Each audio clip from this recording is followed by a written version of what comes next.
I am State Representative Joshua Hall. I represent the 7th District in Hartford. In fact, the Capitol Complex is in my district. I want to say happy Valentine's Day to everyone, and a special Valentine's Day to my beautiful wife, Tamsia, who couldn't be with us today, but she's here in spirit. We would like to welcome you all to this very important press conference. We know that this legislative session presents a lot of opportunities, but also some challenges that the state of Connecticut obviously has to begin to deal with and attempt to overcome. The purpose, which is to share with you our priorities, not only for this legislative session, but also for future sessions. One of the things we know about this process and how business gets done in this capital is that ideas are born and bred here, but sometimes they take a few years to really become a reality. We know that not too long ago, paid family medical leave, $15 minimum wage were pipe dreams in terms of the working people of the state of Connecticut. However, we're looking forward to a public hearing today about paid family medical leave. In the next few short weeks, hopefully we see some movement on a $15 minimum wage. So we know that some of the ideas that are expressed today, bear in mind that these are ideas that the Progressive Caucus has come to begin to understand, unfold, and realize that these things are a really positive movement as far as the state of Connecticut is concerned.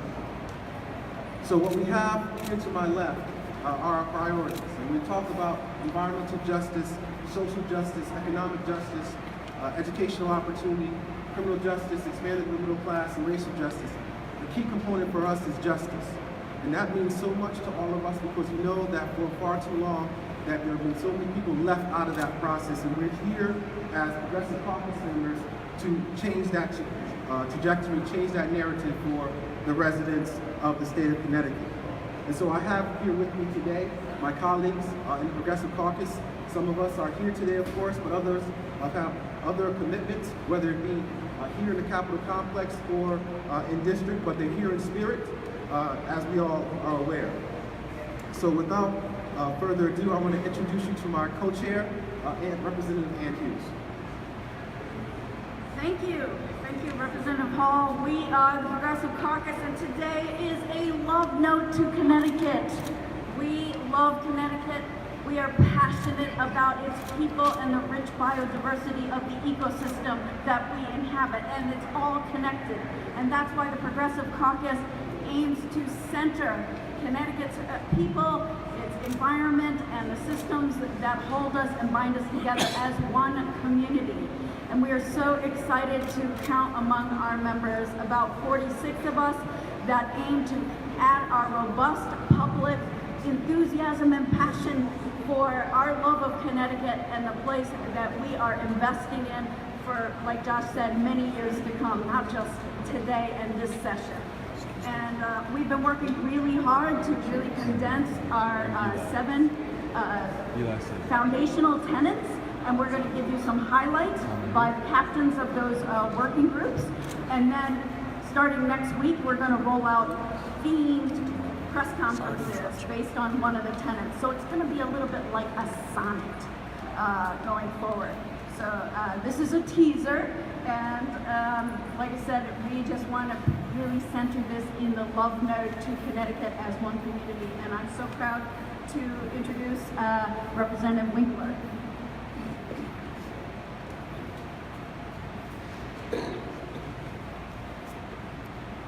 I'm going to be speaking loudly because we seem to have a loud fan noise. The House Democratic Progressive Caucus believes Connecticut residents should have economic security. Economic security is having a decent paying job and knowing you can miss work due to illness and not fall into poverty or homelessness. Economic security is knowing you can cover a car repair bill and still be able to get to work. Economic security is knowing that you won't be bankrupted by a medical bill. Economic security is not living paycheck to paycheck. For economic security, a much higher minimum wage is needed. but the Progressive Caucus will agree to a $15 per hour minimum wage, fully implemented no later than January of 2023. For economic security, we also need a universal, publicly administered, paid family medical leave program that allows for 12 weeks of coverage per year, provides full wage replacement up to $1,000 a week, and uses an inclusive definition of family. Full employment and state-funded child care are also necessary for economic security in the absence of a truly livable minimum wage. Unions have always been important in building and maintaining an economically secure middle class. Connecticut should help defend unions against workplace and legal attacks. This would mean an end to captive audience meetings and mitigation of the Janus decision. Adequate, affordable housing is a necessity for economic security. Affordable housing required and implemented and enforced by housing authorities is needed, coupled with increased renters assistance and housing vouchers. A single-payer health plan is the most efficient way to provide economic protection against bankruptcy caused by medical bills. Transportation is important to reach jobs and apprenticeships. Transit-oriented development, with as many people as possible living near public transit stops, including multi-family zoning near transit stops, are needed. There are a significant number of more aspects to economic security, but I was asked to keep it to 2 minutes, and I eliminated everything that you'll hear about from someone else. Thank you. I'd like to introduce you to Representative Johnson, who's going to talk about our key points on public safety and health. Thank you so much, and it's great to be able to be here with our Connecticut Progressive Democratic Caucus to talk to you about public health and safety. We want to make sure that public health access is available to everybody, and that means a number of things. And one of the first things I think that we need to take a look at is what does it cost to get health care in the state? And we need to make sure that we educate and we actually provide access to a single-payer health care system that provides universal health care coverage to all Connecticut residents. This will actually make it so that we have much healthier residents. It will also make it so that we are able to reduce our costs here at the state level. And that is a key important point. We need to make sure that health care is right in our state statutes, because that is something that will make sure that our people have access to the right kind of care. We need to make sure and try and do a pilot program with a Medicaid program to expand and include full parity for certified nurse midwives and birthing attendants.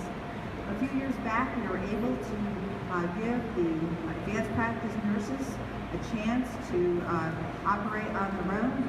This is something that was really supported by our FQHCs, our federally qualified health teachers, and they really were able to also utilize the services of the advanced practice nurses in the area of mental health. So this is a place where we can really expand those resources that we have here in Connecticut and make sure that our advanced practice nurses can operate to their fullest extent. We want to be able to hold the pharmaceutical companies accountable. And when they promote harmful things for profit, like fentanyl or Oxycontin that creates addiction, we want to make sure that when we find out that there is a problem with these types of medications and how they're being marketed to the medical profession, that we are able to help make them accountable and hold them liable for those types of things. And we want to reinvest in that opioid and treatment access, because making sure that people understand what addiction is, it's not just about opioids, it's not just about a particular drug, it's about gambling, it's about eating habits that are addictive, it's about any number of types of addictions, and we need to be able to focus on addiction and see how we address addiction in the state of Connecticut. as the root cause of many of the problems that people have that turn into disabilities and long-term life problems. So we want to be able to do that. Also, making sure we invest in our infrastructure with respect to water and sewer and those kinds of resources, and making sure that we have access to resources that we do. We're working on different programs to address those kinds of issues. We want to make sure that the potential use of harmful substances that might be addictive, also like teen vaping and those kinds of things, that they actually are in a situation where people get community education.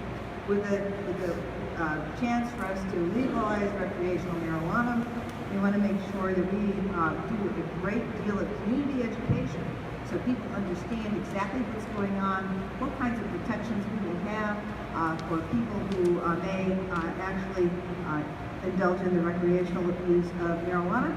But we also want to point out that this is going on in New York, Massachusetts, Rhode Island, all the surrounding states have it, so it's important that we begin the education process right now and make sure that the people who are in this circumstance and might be utilizing these kinds of things actually have information, because a lot of the times we forget that just educating our young people about addiction and these different types of things that are out there in the economy that maybe aren't good for them, that they will be able to learn that these kinds of things aren't the kinds of things they want to use.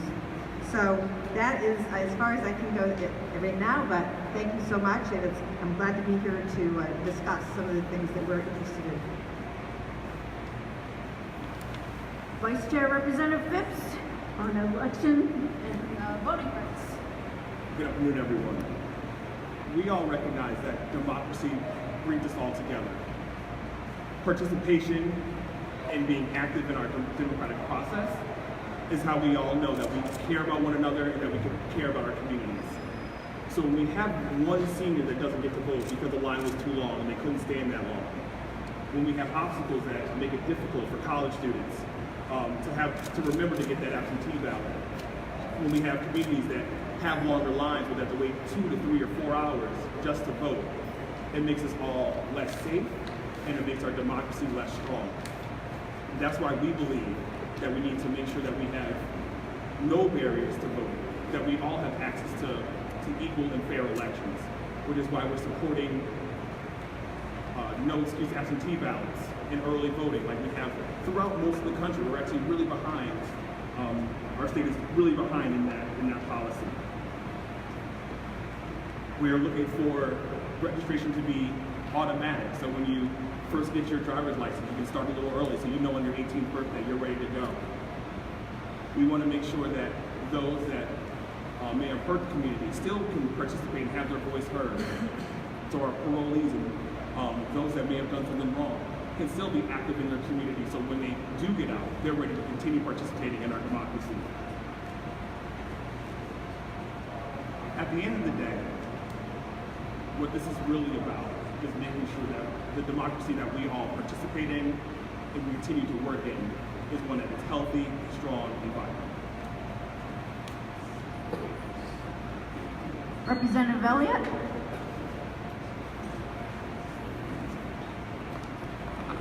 Thank you for coming out today, and thank you to co-chairs Joshua Hall and Ann Hughes for getting this going. So last year when we formed the Progressive Caucus, one of our priorities early on was ensuring that we fight for a fair tax structure in Connecticut.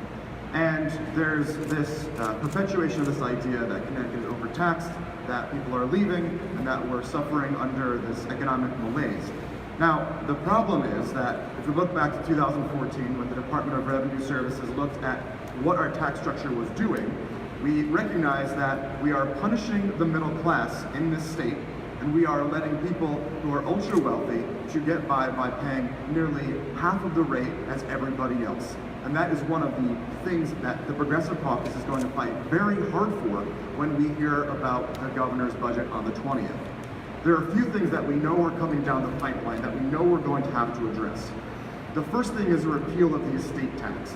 Now, right now, the estate tax brings in $200 million, and that's from people who are passing estates of more than $3.6 million.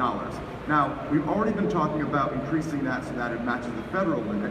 What this is going to ultimately end up doing is it's going to be a huge transfer of wealth directly to the ultra wealthy in our state, which we know we have plenty of. We are one of the wealthiest states per capita. We also know that we have one of the worst income disparities in this state compared to any other state in the country. If we are appropriately addressing this and not just listening to those ultra wealthy that come to the Capitol and say, hey, we're going to leave if you don't affect our tax structure, and we don't actually understand that we're elected to represent the full body of our constituency across the board, across all income deciles, then we aren't doing our job accurately. We cannot simply be listening to anecdotal evidence of one or two ultra wealthy people that leave our state. We know in the past few years, of the 8 states that have raised their top tax rates, 7 of them have kept their ultra wealthy and have grown them. We are one of the very few states that are losing people, but the people that are leaving are income earners of $50,000 or more. Yes, we're losing people from across every income decile, but that means to me that it's not a tax issue, because we know these 7 other states aren't losing these people. It's an issue of investment, and what are we doing to invest in our middle class and to build out our middle class? We also know that we're going to be going on a debt diet. And what that means is that there's going to be about 40% less bonded debt. Now the question is, where's that actually coming from? We know the vast majority of this bonded debt goes towards our education system, whether in constructing new schools or fixing broken down schools. I know in Danbury, Representative Godfrey told me yesterday that the vast majority of their schools were built in the 1960s. We know we have to keep on investing in our infrastructure, not just roads, that's important too, but in our education infrastructure. So when we have, we know that what's coming out of the pipeline is less bonded money. We have to ask, okay, sure, we don't want to put money on the, we don't want to put bills on the credit card, but where's this actually going to come from? This is going to come from the pockets of middle income earners who are having less opportunity down the line because of this disinvestment. We also know that we're going to be looking at eliminations of exemptions in the sales tax. Now, on its face, this is good.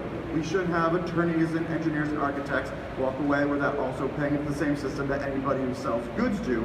At the same time, we want to make sure that we're not disproportionately affecting the middle class and the working poor. So we're going to be looking at that by saying that we need to expand the earned income tax credit. If you work for a living, you should be getting as much money back as possible. No matter what we do in terms of cutting or investing, there's going to be some redistributive nature. That's going to be either from the wealthy to the middle class to the impoverished, or the impoverished and the middle class up to the wealthy. And that is historically what we're doing with our tax code when we're saying that once you have made it to a certain level, then you're all set, you're square, the next 5 generations will be okay too. We'll eliminate the estate tax, we'll make sure that it's not expensive for you to live in our state, just please, please, please don't leave. That's not a way to run an economy. We need to be investing in ourselves, and when we hear what the governor's budget is going to be, we're going to act as a block that says that you can't simply be giving money to rich people. We need to ensure that we're looking at how can we keep the youth here? How can we keep entrepreneurs here? And that is going to be our big priority over the next few weeks. Thank you. Representative Palm. Hi everyone, I'm Christine Palm and I represent the Connecticut river towns of Chester, Deep River, Essex, and Haddam.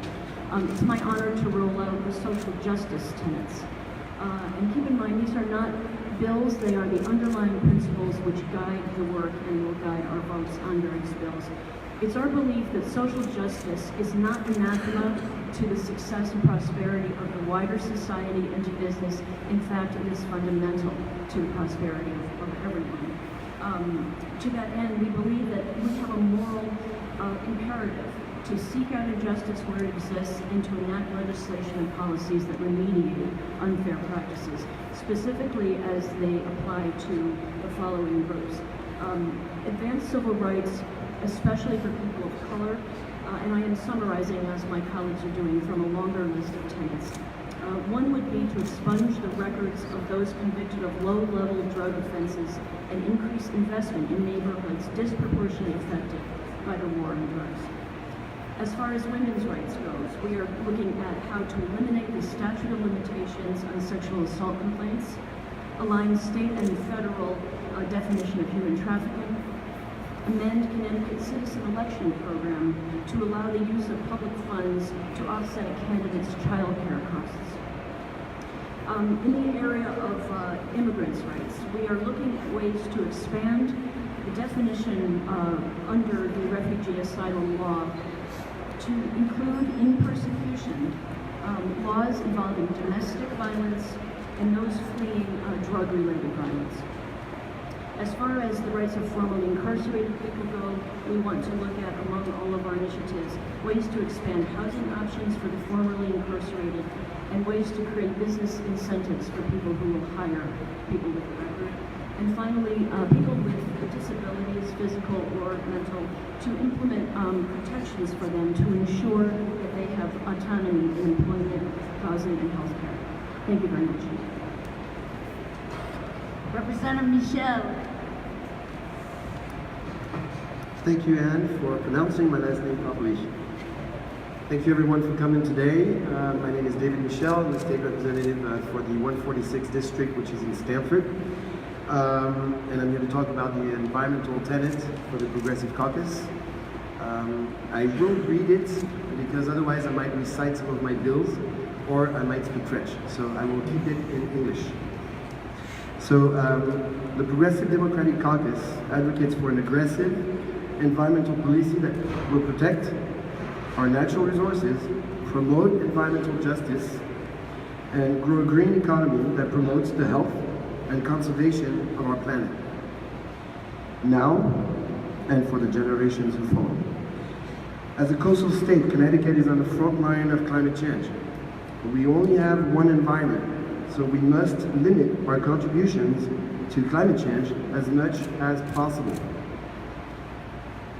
More broadly, we need to protect the oceans we swim in, the forests we walk in, and the air we breathe. There is a lot of progress to be made. Corporations pollute without consequences. Our energy production and distribution systems have not yet embraced 21st century technology, and there is a lack of protection for wildlife and local ecosystems. Protecting Connecticut's natural beauty must be a priority. I'll share some of our legislative goals. Subsidizing research and development in new green technology. Invest in renewable energy resources such as solar panels and biofuels. Promote education regarding climate change and what we can do in order to change habits that contribute to climate change. Develop a long-term plan for green transportation and infrastructure through a green infrastructure bank that will incentivize a transition toward environmentally friendly practices that decrease emissions. Enact new requirements regarding the carbon footprint of school construction and update state building codes to increase energy efficiency. Also, we should prioritize holding polluters accountable and reduce pollution. We need to tax and enforce responsibility of corporate polluters of air, water, and soil. We need to also pay attention to some of the legislation that is keeping the deep from finding big polluters. That is a source of funding for the protection of our environment. I'm here to answer any questions. Thank you very much. I couldn't be more proud to work with the Progressive Caucus and on a progressive agenda. Thank you.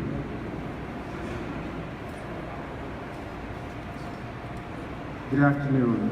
Our last tenet, and probably one of our most important, is about education, and more importantly, equitable educational opportunities. So the Progressive Caucus advocates for changes to our education system that will ensure every student, regardless of race, wealth, zip code, has access to public education that allows them to reach their full potential. As an educator for over 20 years, I've understood and understand the importance of educational opportunity, but also the lack of equity that exists within our system. Periodically, the state of Connecticut goes through these times where lawsuits are filed to challenge the equity in our educational system, whether it was Heskel versus Horton, or Meskel versus Horton, Sheff versus O'Neill, or the CJEF case that we're experiencing now. We understand that there are too many challenges right now that especially our underserved communities face, that we know that resources should go to those who need the most, and that's not happening currently in our state. So with regard to education opportunities, the Progressive Caucus stands firmly behind making sure that every student receives the education opportunity that they so deserve. And so without further ado, we will ask if there are any questions for any of the things we presented today.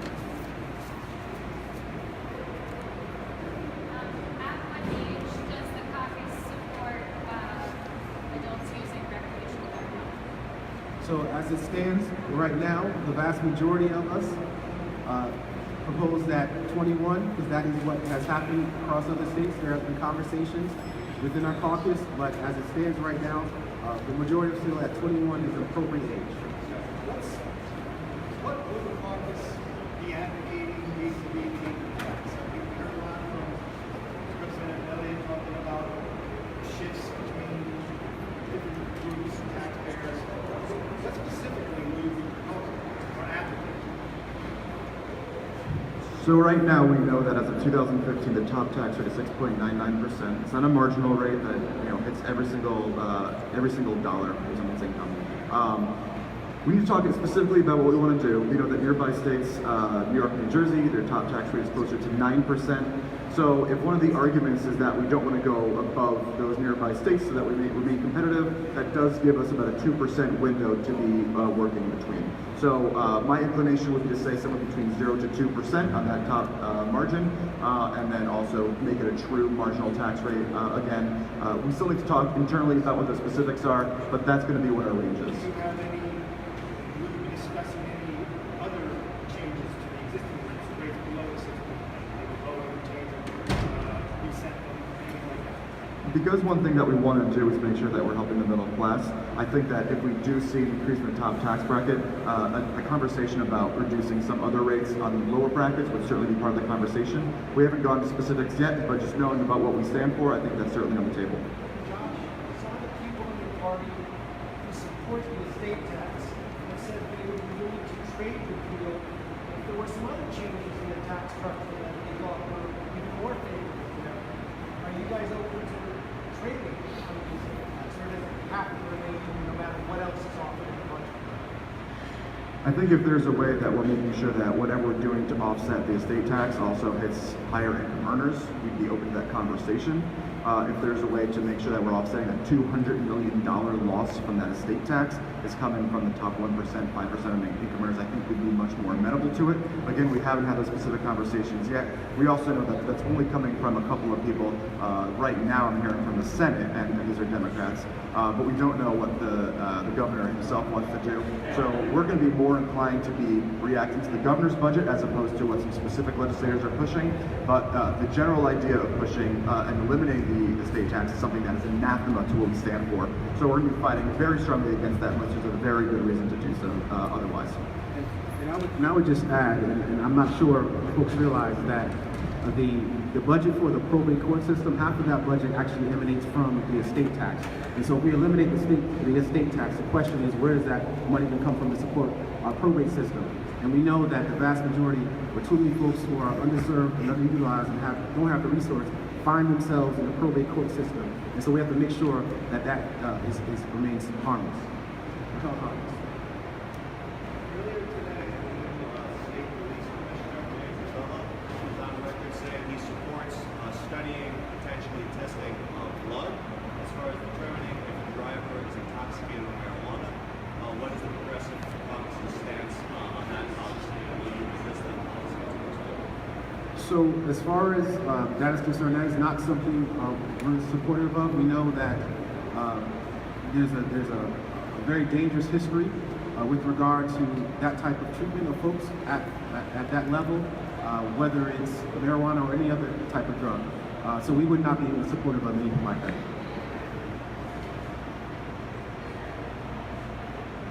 Any other questions? Well, thank you so much for coming out this evening. We appreciate all the support. You can see a little of the passion, maybe not the poetry of the Progressive Caucus, but that's what we're going to be getting very much more specific as we roll out our themed press conferences in the future.